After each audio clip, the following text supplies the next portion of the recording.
Welcome back, audience. Hi. This is video number 3 of our Harry Potter / Pokemon series. Yep, so today's video is going to tackle the Elite Four, the Champion, and the Evil Team. I know that seems like a lot, but there's actually about the same amount of people as all the other videos. So we're going to be starting with the Elite Four. And we didn't actually pick an order for them. This is just the order that we made them in. If you prefer to imagine them in any order you want, that's fine. So, our first Elite Four member, and the one we knew right away had to be part of the Elite Four, was Aleister Moody, better known as Mad-Eye Moody.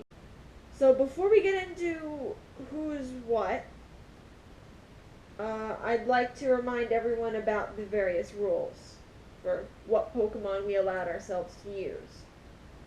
So first of all, since none of the trainers we're going to talk are actually regular Pokemon trainers, none of them are allowed to have a starter Pokemon. Furthermore, no one is permitted to have a legendary Pokemon either. And for now, we're avoiding Mega Evolutions as well. Maybe down the line we'll change that rule, but for now, that sticks. And the toughest rule to follow, given the sheer amount of characters we're using, we are also not permitted to do any do-overs. So any Pokemon we've given to anyone in this series so far, unless it's like their Alolan form, we cannot give to an Elite Four member, the Champion, or a member of the Evil Team. So we're going to start with... Well, and we were further restricted with the Elite Four members because, like with the gym leaders, we had to assign them a Pokemon type. And then we'd have to fit the Pokemon we gave them into that mold. Now, for the Elite Four, we didn't imagine them in any order. We just have them in the order we made them in. So you can really imagine them in any order you want to. So our first Elite Four member, and the one guy we knew for a fact going into this needed to be part of the Elite Four, was Aleister Moody, better known as Mad-Eye Moody.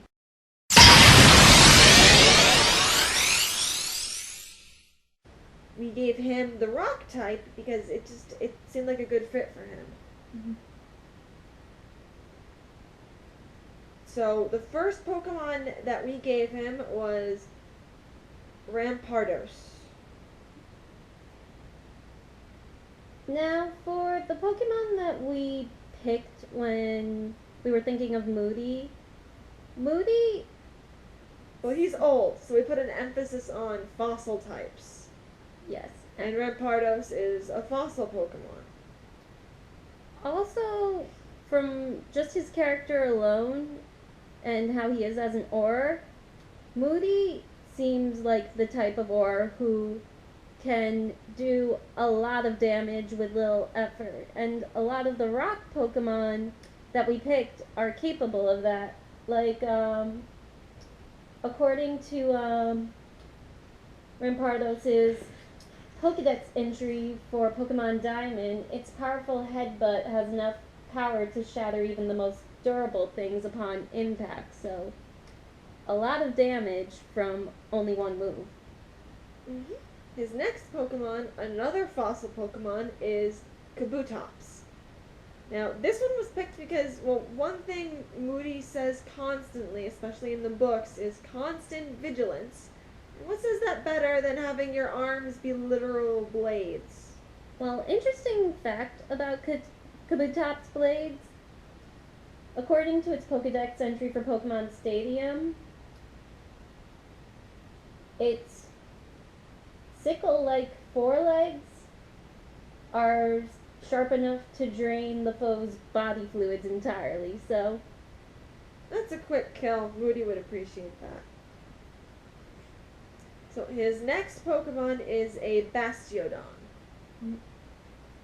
This is also another fossil Pokemon, and it's just like this big, lumbering Pokemon that packs a big wallop, and that just, again, that seems like a very Moody thing. Because Moody's next Pokemon is a Tyranitar.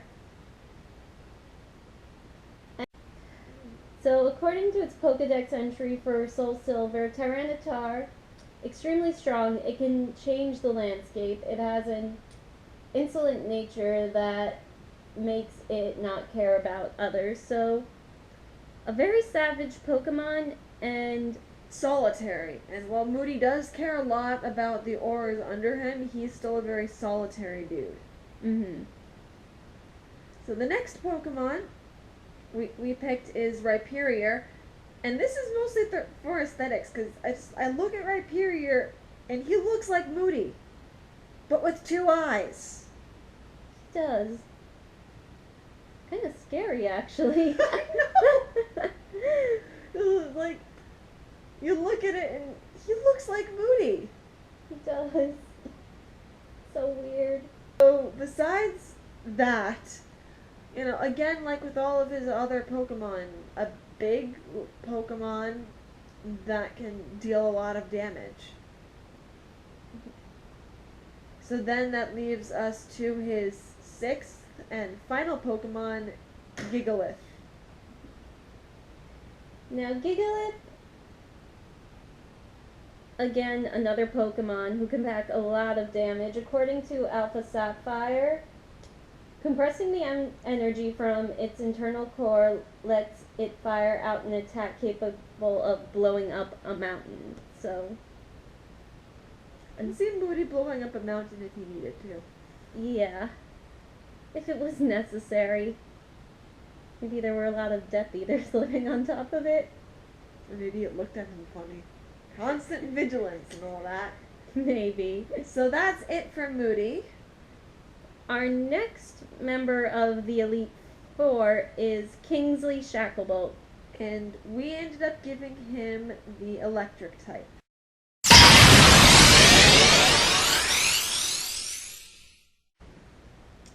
So we picked the electric type for Kingsley for one very obvious reason. So his Patronus, as seen in the Deathly Hollows, is a lynx. Mm-hmm. And there's a Pokemon based off of a lynx. Yes. So, and it's an electric type, so that's what we started with. So, as that should obviously forewarn you, his first Pokemon is a Luxray. Yes. And that really is mainly because his Patronus is a lynx, and as we've mentioned many a time, a Patronus is very important in the Harry Potter universe to who you are. Mm. That is Kingsley's first Pokemon. His second Pokemon is Electivire. Now, according to Electivire's Pokedex entry for Pokemon Platinum, heedless of enemy attacks, it closes in, shoves its tail onto the foe, then looses high voltage. Now, So that kind of makes us think about how, you know, cool and collected Kingsley is, even in dangerous situations, especially since he's Dumbledore's man from pretty early on in the Second Wizarding War, even when the Ministry is against Dumbledore. So he plays his part really well, and if you didn't know already, you would never guess that he was working with Dumbledore and not against him. mm-hmm. Because he's not so nice to Arthur Weasley, and he's not so nice to Arthur Weasley when they see him in the Ministry in the beginning of Order of the Phoenix, and that's an act, as you later find out.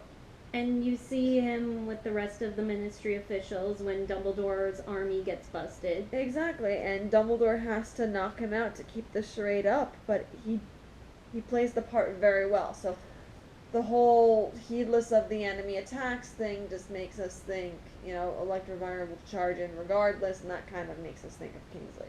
Mm-hmm. So, Kingsley Shacklebolt's third Pokemon is a Mantrike. Mm-hmm.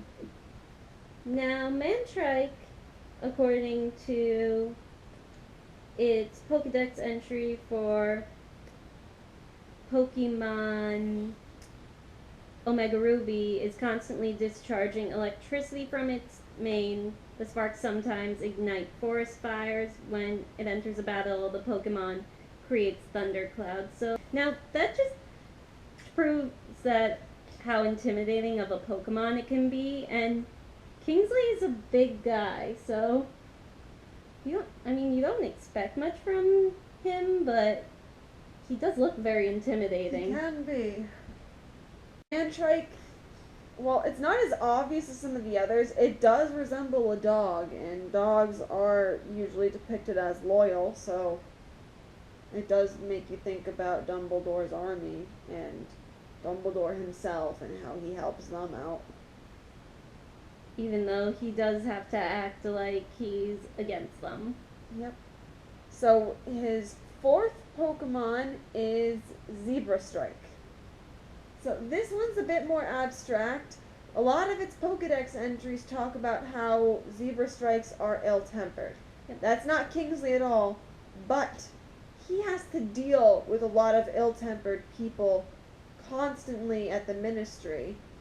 Like when Fudge is in charge, there's Fudge himself and Dolores Umbridge and all those other people who are pretty unstable at that time, and he deals with them masterfully. And then when he eventually becomes Minister of Magic himself, he probably still has to deal with a lot of ill-tempered people because there just are a lot of ill-tempered people in the world.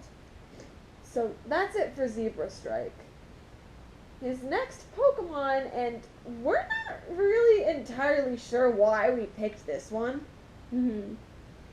But we ended up picking Emolga, and that was mostly because I can just see Kingsley walking around with an Emolga hanging off his shoulder. I can see it. I don't know why. Yeah. I mean... And it would be useful, you know, a small Pokemon, harder to spot, and with its electricity, it can probably do a lot of damage if it touches you. In fact, according to its Ultra Moon entry, as it flies, it scatters electricity around, so bird Pokemon keep their distance from it. That's why Emolga can keep all its food to itself. So yes, it seems like a useful thing for an aura like Kingsley Shacklebolt to have. So for his final Pokemon, we chose an Alolan Graveler. Yes. And this was another mostly aesthetic one. Mm-hmm. Now, because Alolan Gravelers, according to its Pokedex entry, it tends to be very ill-tempered, and it likes to clash with its other Alolan Gravelers. In fact, people call them the fireworks of the earth because of that, but Kingsley's not quick-tempered at all. But again, he does have to deal with a lot of quick-tempered people, and he's got to be quick on his feet, so to speak, because he's got to be able to do stuff quickly and on the fly. So it seems like a good match. So that's it for Kingsley's Pokemon. So our next Elite Four member is Bill Weasley, who we gave the fire type to.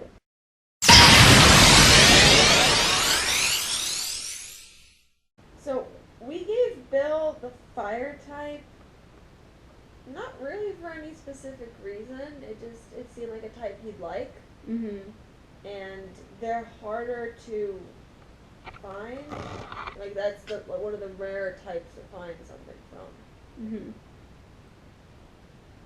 So there's not really much to say on that front. So the first Pokemon we gave him was an obvious one for us, because if you remember from our first video of this series, we're giving every Weasley child a evolution. And since we're giving him the fire type, we figured Flareon. Yes. So again, not really much to think about there.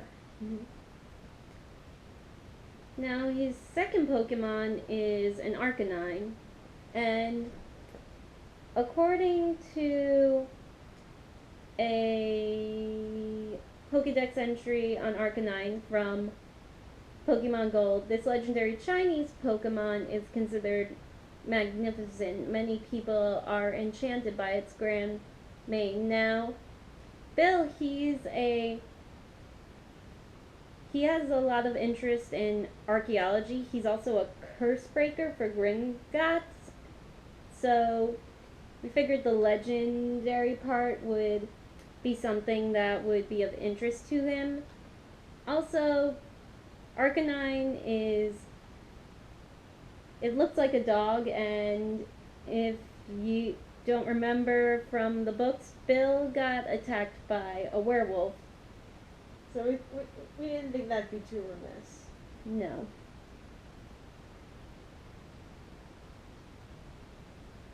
Alright, so his third Pokemon is the Alolan Marowak. So, the Alolan Marowak just seems like a very protective Pokemon, and Bill, he's As the older brother, he's probably naturally a very protective dude. Yes, because he is the eldest of the Weasley children, and he's got a lot of siblings, and a wife. And eventually children of his own. Mm-hmm. So again, he's probably a very protective person. Yeah, as a general rule. Mm-hmm. So his next Pokemon is a Heatmor. So, for those of you who are just seeing what a Heatmor looks like right now, it looks a lot like an Anteater, and as a curse breaker, Bill's probably run into quite a few different types of animals, so we wanted to get a wider range, and as many of you should know, there aren't a large variety of fire types. No. So we didn't have much room to work with, unfortunately. No. But we thought that this would be an interesting Pokemon for Bill to have. Bill's fifth Pokemon is a Turtonator. A Turtonator is very interesting because it lives in a volcano and it eats sulfur and other minerals. And materials from the food it eats form the basis of its explosive shell. So, I mean, I just see him running into a Pokemon or an animal of that sort of nature on one of his travels. I can see that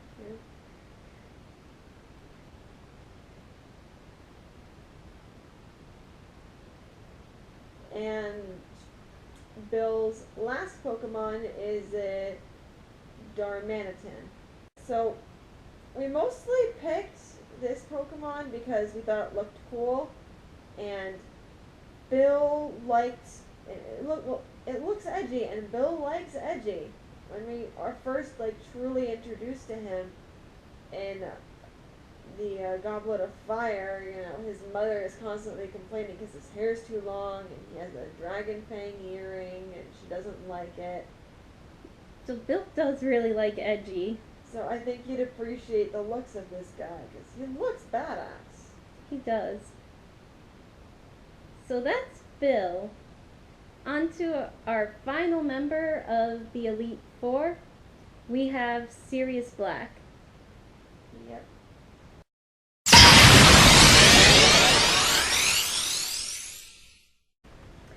So for Sirius Black, we gave him Steel Pokemon. So we gave him this type mostly in reference to his strong will. Some people would consider that an iron will, because of how long he lasted in Azkaban. Because with most people, if they ever get released, they're insane when they do. He managed to stay pretty sane. Mm-hmm. He was in there for well over 10 years. He was. So his first Pokemon is a Lucario, and that's mostly because his Animagus form is a dog. Mm-hmm. And Lucario is dog-like, and they're really very noble and almost knight-like. And Sirius is a very good person at heart. He is. Very. And while he can be reckless and all that kind of stuff, when he cares about people, he will go to great lengths to help them. So Lucario seemed a good pick. So Sirius's second Pokemon is a Skarmory, and that's mostly in reference to Buckbeak. Because when in The Prisoner of Azkaban, when they turned back time to go and save Sirius, they ended up saving Buckbeak as well, and they go off and Buckbeak lives at Sirius's house up until Sirius dies. Mm-hmm. So they had a pretty good relationship, I'd gather. We didn't really see too much of it, but we knew that Buckbeak was with Sirius. Exactly. So Sirius's next Pokemon is a Steelix. Now, we picked Steelix because Steelix kind of looks like a snake, only it's really not, and as we mentioned with Tonks, Sirius's family, many of them became Death Eaters or associated heavily with Lord Voldemort. And pretty much all of them were Slytherins. Including his own brother. Yeah, so it's just, Steelix is mostly a reference to his family is this, and he can be similar in some ways, as most of us are with our families, but at the end of the day, he really isn't. Mm-hmm. His fourth Pokemon is an Aggron. So we picked this one for several reasons. According to Aggron's Pokédex entry for Pokemon Sapphire, Aggron is surprisingly protective of its environment. If its mountain is ravaged by a landslide or fire, this Pokemon will haul topsoil to the area, plant trees, and beautifully restore its own territory. Now, Sirius spent a lot of time hiding in the mountains. He did do that. But there's also that protectiveness. He would go to any lengths to keep Harry safe. He would. So, yeah. So, his fifth Pokemon is Excadrill. According to Excadrill's Pokédex entry for Pokemon Alpha Sapphire, more than 300 feet below the surface, they build maze-like nests. Their activities can be destructive to subway tunnels. This is mostly a reference to how he evaded capture, which seriously took a lot of skill. It did. I mean, he was sighted a lot of times, but he let it happen to keep people off his trail, and he was very good at hiding, and even when he got into Hogwarts, he was very hard to find. Exactly. And then there's his sixth and final Pokemon, Aegislash. Now, according to Aegislash's Alpha Sapphire Pokedex entry, apparently it can detect the innate qualities of leadership. According to legend, however, it recognizes is destined to become king. Now, ignoring the second part, because that doesn't really pertain to Sirius, he was very, very good at this when it came to Harry. Yeah, like, he wasn't, like, protecting Harry because Harry was destined to be the leader or the chosen one or anything. He was doing it for personal reasons, but that is what Harry turned out to be. Mm-hmm. So we felt it kind of matched, and in many ways you could consider Sirius Harry's knight. Mm-hmm. And with the sword and the shield motif, that's what this Pokemon kind of makes you think of. Because Sirius, he definitely was Harry's protector when... Yeah. And if you want to get a bit more morbid, this steel type is also a ghost type, and Sirius dies. Yes, while going to protect Harry. Exactly. So, yeah. So that is it for the Elite Four. Our next person is the champion. And this should surprise no one, but we decided the champion would be Albus Dumbledore.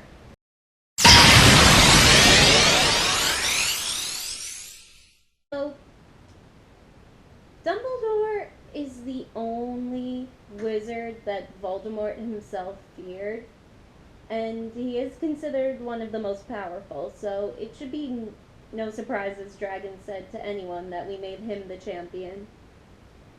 And for another no surprise, his first Pokemon is a Talonflame. And we chose this one because it resembles a phoenix, and Dumbledore's Patronus is a phoenix, and he has a phoenix in his office named Fox.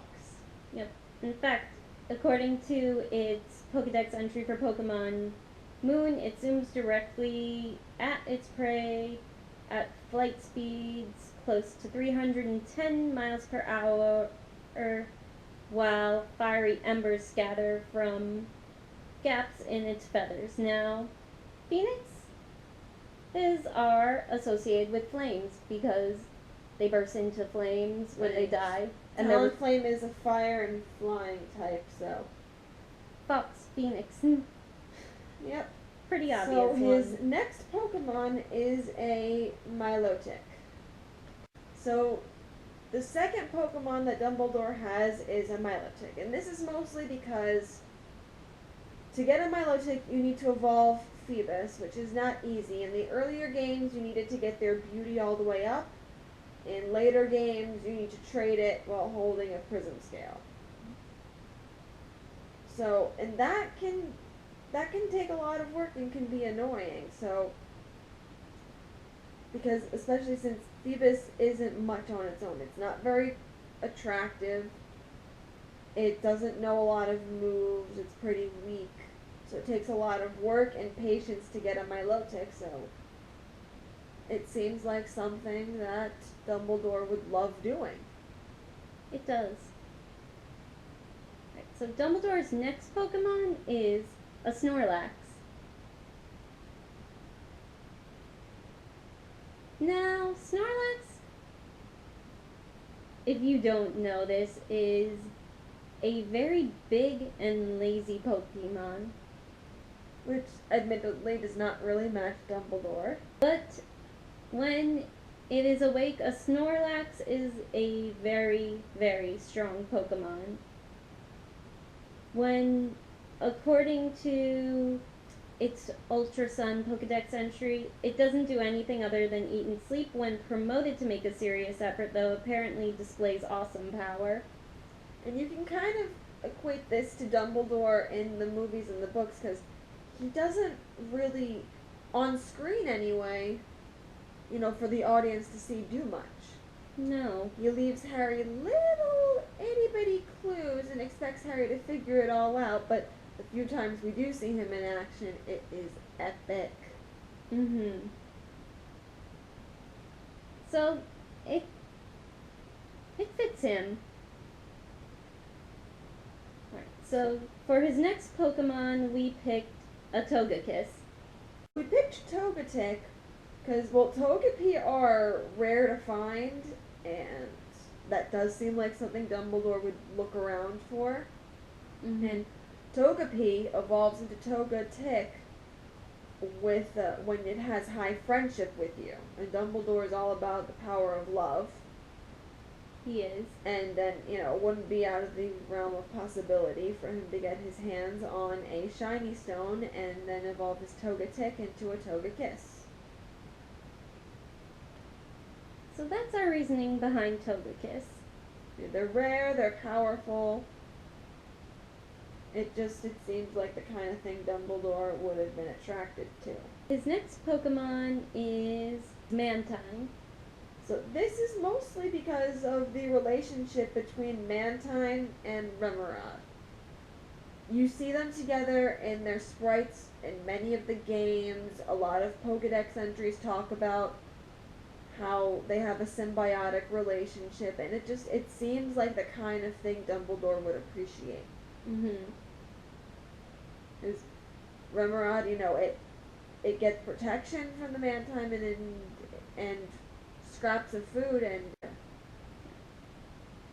in exchange, Mantine just it doesn't get anything actually. It doesn't. A lot of the Pokedex entries just say it doesn't mind. It doesn't care. Yeah, it doesn't mind that Remoraid is clinging to its fin for scraps of food.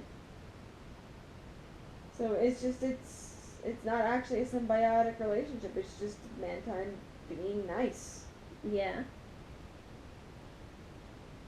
And the last Pokemon that Dumbledore has is a Goodra. Now, Goodra is a very, very friendly dragon-type Pokemon, and a lot of its Pokédex entries talk about how it will always hug its beloved trainer, leaving the trainer covered in sticky slime, and according to its Pokemon Sum entry, an amazingly friendly Pokemon, but if left to itself, loneliness overcomes it and it oozes gooey tears. So that seems up Dumbledore's alley. It's a nice, like a very, very nice and affectionate powerhouse. So yeah. So that would be Dumbledore, aka the Pokemon champion of that region's Pokemon team. So now, for our final stretch, we have the evil team. So obviously, it is called Team Death Eater, as we've mentioned multiple times now, and its leader is Tom Riddle, or if you prefer, Lord Voldemort.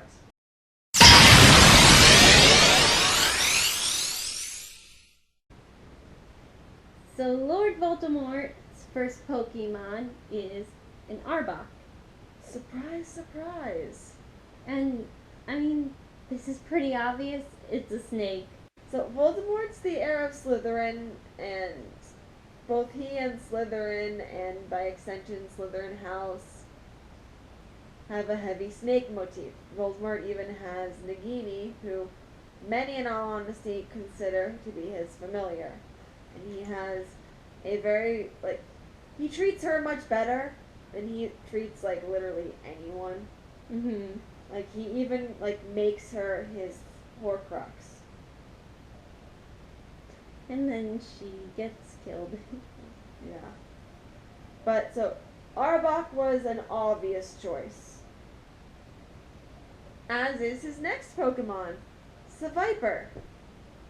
Who has a long generation feud with Zangoose. Yeah. To kind of repeat what we said about one of our gym leaders. Yep. So, we knew we needed to give him as many snake Pokemon as we could. So, we knew from the very start of all this that Arbok and Seviper would be reserved for Tom Riddle or Lord Voldemort, depending upon which you prefer. His next Pokemon is Slowking. And this is mostly a reference to him essentially wanting to be a king. He never calls himself a king, but he wants to rule all of the wizards, I'm thinking eventually everywhere, but for now he's content to rule all of, Great Britain. And something very interesting about Slowking, according to its Pokédex entry for Pokemon Leaf Green, it has incredible intellect and intuition. When whatever the situation, it remains calm and collected. That does seem like Voldemort for the most part, except at the very end when he starts getting unhinged. Yeah. So his next Pokemon is a Slacking. Now, this is a reference to a few different things.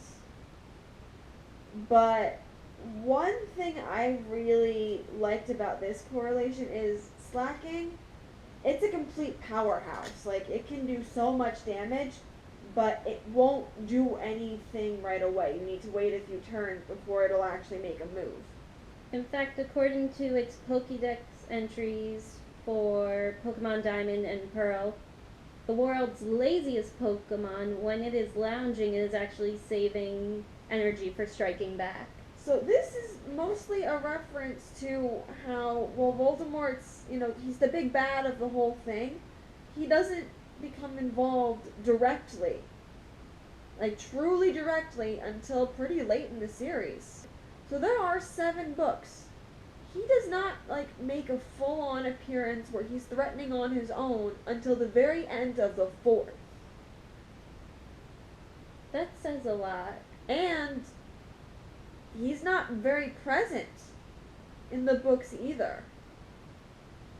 He'll show up maybe in visions that Harry's having throughout the book, but he usually doesn't make an actual appearance until the end. In fact, Voldemort doesn't actually make an appearance in the 6th book. The next time we see him is at the beginning of the Deathly Hallows. So we thought Slack King, well, also because it has King in there, but, given how powerful he is, he's not very present. He is not.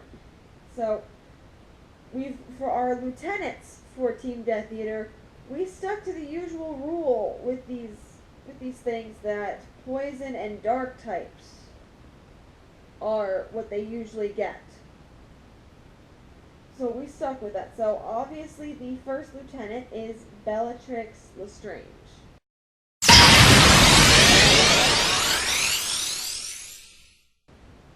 Probably one of his most fanatical followers. So her first Pokemon is a Skuntank. Now, there's plenty of reasons for us giving her this Pokemon. Skuntank, according to pretty much a lot of its Pokédex entries say the same thing, but according to one from Pokemon Pearl, it sprays a stinky fluid from its tail. The fluid smells worse the longer it is allowed to fester. Now, Bellatrix herself, she is a pretty vile person. And she's very disheveled after her time in Azkaban. Mm-hmm. So, it seemed like a good fit. Her next Pokemon is a Leopard. This is, at least in part, a reference to who she probably outwardly was to most people before her stint in jail. Mm-hmm. Because, she was a daughter of the Black family, and she married into the Lestrange family. Both are very prominent, so she probably was very proper growing up, I guess. In fact, cats are a good motif for that. In fact, according to its Pokédex entry for Pokemon Black, these Pokemon vanish and appear unexpectedly. Many trainers are drawn to their beautiful form and fur. So, again, like Dragon said, coming from a very prominent family and then marrying into another one, many must have viewed her as this very proper woman. Well, to an extent, because I think she was always kind of crazy. It's just, the Dementors and the environment. It made her even more so. More so. But she probably could maintain at least a facade of sanity before. Mm-hmm. But not after she got out of Azkaban. Nope. So, and her third and final Pokemon is a Sharpedo. Now, Sharpedo is described in a lot of its Pokédex entries as being the bully of the sea, and it's widely feared. And Bellatrix, she is definitely a Death Eater to be feared. She's probably one of the most dangerous ones there were. Both because of how much of a fanatic she was and because of the sheer amount of power she had at her disposal. Because when you look back on the things she did later in the later books, she's very violent. She has no issues with killing. It's like she did things just for the sake of doing them and for the sake of being violent. Because, I mean, setting the burrow on fire and then setting Hagrid's hut on fire, was it really necessary? No, but she did it anyway. She wanted to. So that's it for Bellatrix Lestrange. Our next lieutenant is Lucius Malfoy.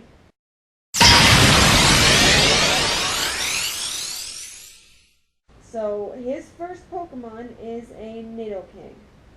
And this is mostly a reference to how he's a lord and he views himself as oh so important, and in all honesty he kind of is, because he's paying off Fudge so much that he can get away with anything.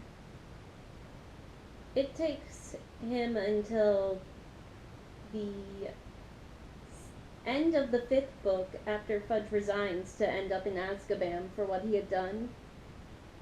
Yeah, for all the things he did, it takes him until Order of the Phoenix to actually get into trouble. Mm-hmm. Which, you know, as much as you don't like the guy, is impressive. It's a long time to remain at large and in the lack of luxury. And I think, given that Nidoking is such this how strong looking Pokemon with its rock hard hide, it really shows how a lot of people see him outwardly. Mm-hmm. So Lucius's next Pokemon is a Tentacruel. Now, a Tentacruel is, according to a Pokédex entry from Pokemon Fire Red, it has 80 tentacles that move about freely. They can sting, causing poisoning and sharp stabbing pain. And Lucius Malfoy, that's pretty much what he does to anybody who tries and gets in his way, or anybody he disapproves of. And he'll systematically use anything at his disposal to make your life more difficult. Like he does with the Weasleys. Mm-hmm. Because he considers them a disgrace to the wizarding world. Yep. And the last Pokemon that he has is a Malamar. Mm-hmm. And this, while keeping with the dark and poison type motif, in this case Lucius really just has poison types, it stays with that, and it kind of looks like him. Kind of does, actually. You know, it looks all posh and interesting thing about it, according to its Ultra Sun Pokedex entry, when it comes to strong hypnosis, there's an endless number of people who utilize Malamar for their nefarious deeds. So it just seems like something he'd have in his arsenal. Yep. That he can use to his advantage. Because as we just said, he got away with a lot. Mm-hmm. And for our last Team Death Eater Lieutenant, we have Peter Pettigrew.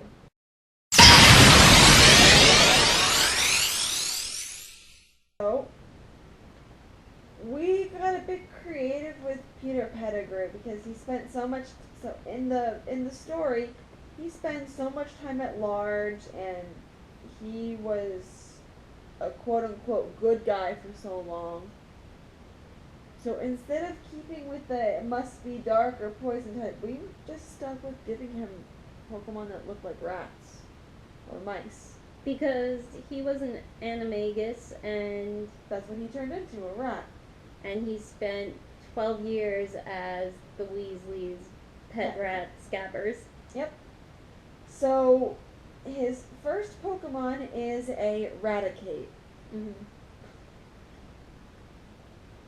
So Raticate is Obviously, a rat. looks like a rat. So there's really not much more of a reason he turned into a rat. Raticate is a rat Pokemon, so it makes sense. So his second Pokemon is a Dedenne, and I know this doesn't really fit with the rest of the motif because it doesn't even look scary. Mm-hmm. But the way I see it, this is like a Pokemon he might have had while he was in school, and he was not a villain yet. No. So it fit more in with like the good guy persona he wanted to have, I guess. And for his third and final Pokemon, we gave him the Alolan Raticate. And it's for the same reasons he has the other version. It's a rat. This one actually, the Alolan one is a dark type, which in Japan is usually called the evil type. So it does make him fit in with his new work crowd a lot better. It does. And according to the Alolan Raticate's Ultra Sun Pokédex entry, it has an incredibly greedy personality. Its nest is filled with so much food gathered by Rattata at its direction, it can't possibly eat it all. And, well, greed isn't really Wormtail's defining trait. He is a coward, and greediness and cowardness are pretty similar. Because he did betray his friends to Voldemort to save his own life. Exactly. So, that's it. Yep. That's everyone. So, what do you guys think? Are there any Pokemon that you think should have been given to other people? What do you think of the teams that we made? Let us know down below in the comments. Yep, and so our next video is going to be basically the plot of the game this could have been. So keep your eyes open for that. We'd really appreciate a like and a subscribe if you have the time. And we have various social medias that are connected to our YouTube account. They're easy enough to find. They all share the same name as our YouTube account. So be sure to check those out on Twitter, Tumblr, and Instagram. And we'll see you guys in our final video. So, have a nice day. Bye. Bye.